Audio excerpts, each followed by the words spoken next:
What up, my friends? Day 99 of No Excuses 2024. The year to change your life. Well, it could be. Could be. Could be. I'm just out here. I'm just taking a little break. I'm on my last loop, possibly. It's really nice out. It's in the 50s right now, at least 50. Little spots where it's windy and it gets a little chilly, but not too bad. I mean, I'm sweating. No hat. I got like 2 t-shirts on and this thin-ass hoodie. But life is going good, and I was thinking about how when you don't. Well, I was thinking about how much time I waste sitting around watching YouTube, right?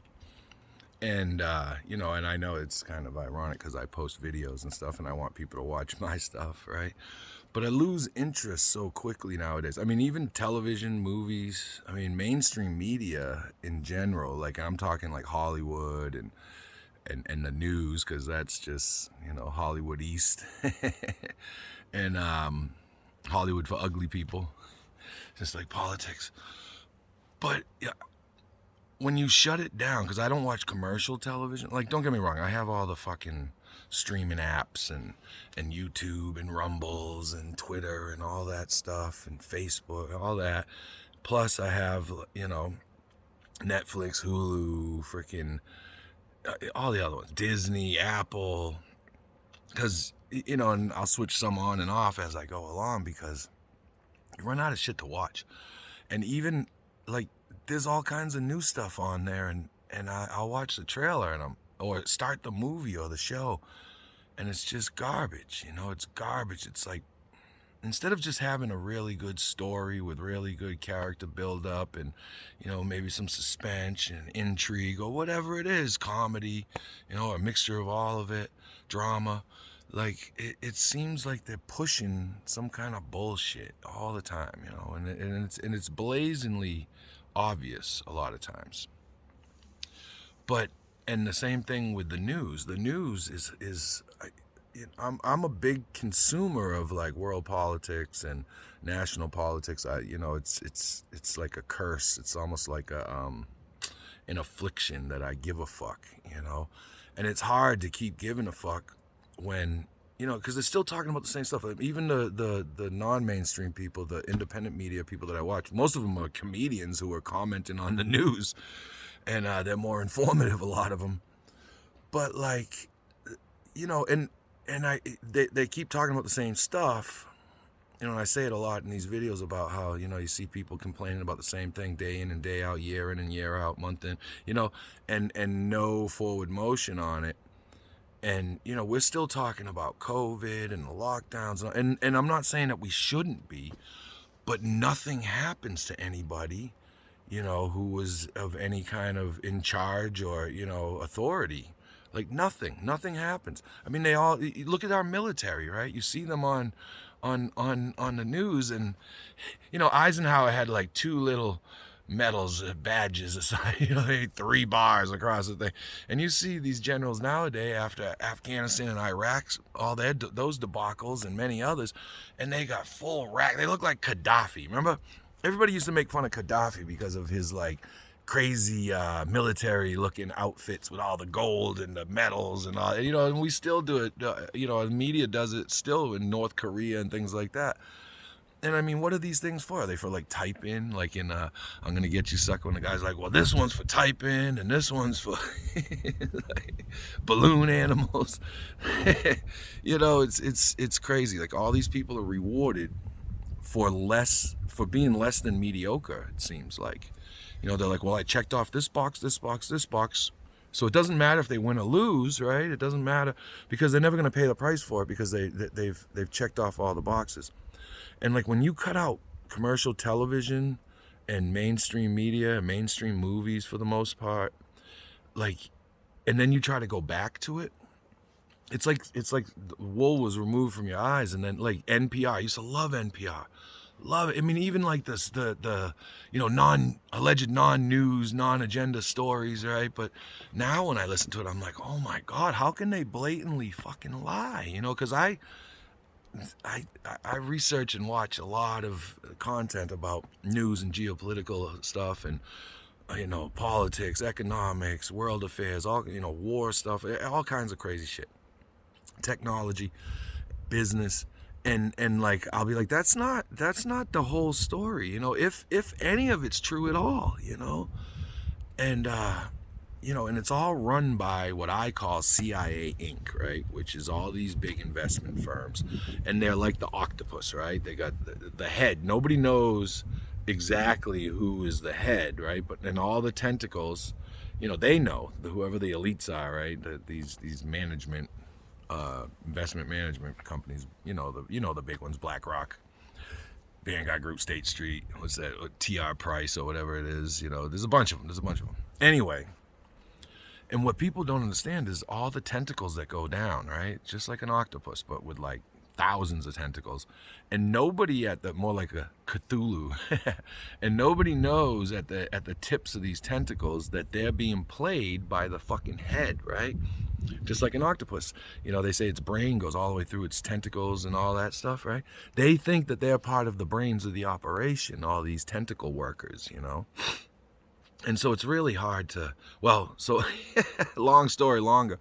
My point is, I just keep hearing the same thing over and over again, and none of our people of any kind of substance or authority, none of these politicians or bureaucrats and, the ruling elites, they never pay the price for any of these mistakes, any of the failures, any of the money that they waste and steal, And once you can see the octopus, it's so, because like every company, and like, they won't advertise with certain people because they don't check off these many boxes and this and that, and and people can say, oh, you're talking about ESG, and it's a good thing, and okay, whatever, I'm not sure. I think that some stuff is fucked up, and they're pushing certain things on us, and people don't realize that we're not even, especially when you're in that commercial element, right? You're not even making the conscious decisions or ideas on your own, because you're constantly bombarded. Boom, boom, boom. The next thing, right? Is the Epstein, and it was freaking.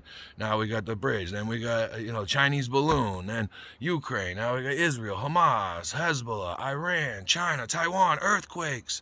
You know what I mean? Spy balloons. Did I already say spy balloons? Yeah, well, spy balloons, or as they call them, satellites. But anyway, So it's so hard, and then so I get hung up, right? Because I have a very addictive personality. I put down the drugs, and then I got addicted to other things, foods. Then I got addicted to this exercise thing, and I don't even really feel like I'm doing that 100% correctly. Sure, I'm getting health benefits, this and that, but what I'm saying is, I end up sitting, right? I sit in front of my television because I have like all the apps on the TV, and I just watch like videos of nothing. The same thing over and over again, just being repeated. I've seen all of them, but I get stuck in that mode, and it was just like with drugs, where I had to replace it with something. I needed something to do, so I replaced it with art, because COVID hit right after I had just quit drugs, like probably like 7 months, 8 months after that. The shop had to be closed down for 3 months, and this and even after I opened, it was like, maybe 10 haircuts a week on a good week, instead of 10 a day. And so I had a lot of time on my hands, and so I got into my artwork. I created probably 30 different pieces of, what random stuff, and stuff that I really love, and other people that seen it liked it, or so they said. But anyway, I had to replace that, and then I was feeling unhealthy still, so I started getting into this fitness situation, and that's what I love doing. But I still, if I come out here for an hour and a half, 2 hours, whatever, if I don't go to the shop, like a day like Sunday, and no one's called, and I like having at least a day or two off, I just sit in front of the TV. Like today, I woke up in severe pain. I came out here anyway, and it feels a lot better. But what happens is I sit there and I'm staring up at my TV or down at my device, and it just messes up my neck. And nothing can hold my attention span. So that tells me that I have to quit it and move on, and at least cut it out for, as many hours as I do. The robot's gonna say something. But workout resumed. Then I have to replace it with something, though. I still want to get weights for the house, and I just have to do it. I have the money, and I have to figure out something productive and entertaining to a certain extent, right? Which a lot of productive things are. And, there's a lot of work to do around the house and different things like that. So I do have options, but I become, I let perfection get in the way of any kind of advancement sometimes, because I'm like, well, I don't know exactly what to do. So then I sit paralyzed and do nothing. So I have to change that. I think marijuana probably has a lot to do with that as well, because I definitely get a lot more done, way more productive when I don't smoke until the end of the day. And I have been contemplating in my head about putting that down for a little while, but it really has been a crutch for me, pain wise, and just kind of calming me down sometimes. But sometimes we have to put the toys away in order to become the person that we truly are meant to be. It doesn't mean I have to put it down forever or whatever like that. I can, once I learn how to regulate things, I'm usually pretty good. Like this, I come down here most every day. I very rarely miss, I don't miss any days exercising, but sometimes I don't get the mileage that I normally do. So, that's something that I had to work on. And now, I'm like basically every day, at least 6 days a week, way more than that, usually 7, but you know what I'm saying. Anyway, it's just something that I contemplate, and definitely sitting down and just watching a podcast that I could listen to in the background. But even then, you know what I mean? I get caught up in it and I just stare at it. I might even have to remove the TV from my room. I'm not sure. But that's where I'm at today on this day 99. And I'm going to have to make a much shorter video because no one's going to watch 12 minutes of anybody talking any kind of shit. All right, peace, everybody.